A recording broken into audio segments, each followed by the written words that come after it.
Hello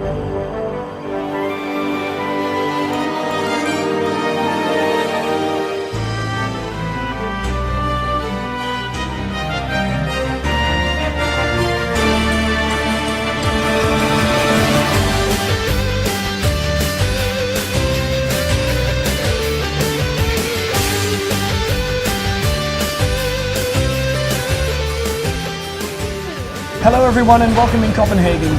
Welcome to the press center of the Eurovision Song Contest for the final episode of this year's ESC Daily Show. A talk show in which we discuss the news here at the Eurovision Song Contest with the world's leading Eurovision experts. My name is Stefan Gorgum and today I have two guests with me. Maciej Mazanski from Holland and Daniel Gould. You're a professional bettor on the Eurovision. Could you introduce shortly what you're doing here? Yeah, I write a blog on Sofabet.com where I explain my analysis of Eurovision from a betting point of view. All right. And Maciej, you're with the Polish press here, so you'll be following that delegation mostly, I guess. What exactly do you work for? Sorry? What exactly do you work for? Which medium? I work for a website, Eurovision.org. It's the biggest Polish website that writes about Eurovision Song Contest, and it's made by OGAE Poland. Okay. Well, congratulations on the qualification from last night. Let's take a look at which other countries qualified and what happened during that second semi-final. Fans and journalists waving flags at the beginning of this second semi-final. Here they are entering the arena, and this is the fan zone where the people are standing in front of the huge stage. 10 countries qualified out of 15. Here we see the names of them. It's Switzerland, Slovenia, Poland, a lot of countries actually that normally would not qualify, but this year they did. Belarus also. And here is Norway, one of the favorites in this semi-final. They didn't have such a nice draw, and they don't have one for the final as well. So that's something to keep in mind. We'll be discussing that later on. And this is Conchita Wurst, one of the people that are most discussed during this Eurovision Song Contest. She moved up in the betting ranks as well.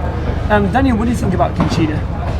Yeah, and she got a big reaction last night, and now with the bookmakers there are three joint favourites: Sweden, Austria and the Netherlands. So for the first time in many years it's a very open contest. There's not just one country who dominates the betting odds. We have three countries roughly on the same price. Do you believe that she can actually win the contest? I think it's really wide open. It's such a confusing year that I'm going to wait to watch how the show hangs together this afternoon in the full dress rehearsal and how they get on with the juries to make up my mind. How have you done so far in the semi-finals? I've done very well. My main bet yesterday was on Ireland not to qualify, which I got good odds on, and I was very happy that they didn't end up going through. All right. Poland did go through. How important is that for the Polish Eurovision? It's really important because it's the second time in Polish history in Eurovision that we qualified. Last time was in 2008 with ISG. And basically year by year we didn't qualify, so that's a big success for us. You dropped out at some point even. Yeah, that's also very important that we are back after 2 years being absent. So now we are back and we are in the final, and we are very happy because if we didn't make it to the final, I guess Poland will be again absent next year. And now Polish media, is there a hype coming on around this Eurovision final now that you qualify? Yeah, many people talking about Eurovision. Basically, in Poland, Eurovision isn't that popular as in the other countries. Many people just saying stuff like it's low quality music and so on. So in Poland it isn't popular, but now it has grown a little bit, especially that Donatan and Cleo are really popular in Poland. Their song is a big hit in our country. People have been saying stuff like that about the Polish songs this year too. I'm not saying I agree with them, but could you explain maybe a little bit how flat and is exactly your entry? I mean, what's the deal? What do you mean by saying flat? Well, I mean that have been these criticisms, about sexism and the whole thing, and I mean, I have this idea that there's actually more to this story, and that you could tell us maybe a little bit more about that. Yes, of course. First of all, don't take the song seriously, and the performance, don't take it seriously, because it's kind of a joke, and even on the music video of the song, there is a disclaimer at the beginning saying that don't take it seriously. If you do, that's your problem.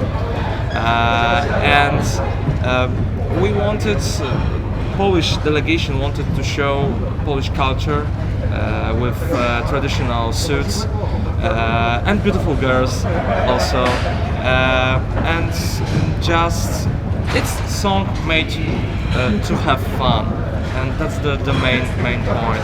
And it's also about the stereotypes that Slavic girls are beautiful, and we had a prime minister, woman prime minister in Poland. So women in Poland, Slavic girl can be a prime minister, and also she can do, you on know, the Eurovision stage. yeah, and do some butter and do some washing, and look beautiful at the same time. Did you bet on Poland last night? I left Poland alone. It was in my list of 10 qualifiers, but I like it a lot, and I think I agree that it's fun and that comes across really well in the performance, and it's the kind of song that the UK is going to really like. My one fear was how female jury members were going to react to it, and now in most juries there are at least 2 female jury members, and I did have a worry that they were going to place it low because they were going to take it seriously, and they weren't going to kind of appreciate the irony and the fact that it was supposed to be taken in a light-hearted way. So it was one of those countries which I wasn't sure about, and when you're not sure, I don't bet. Yes. Yeah.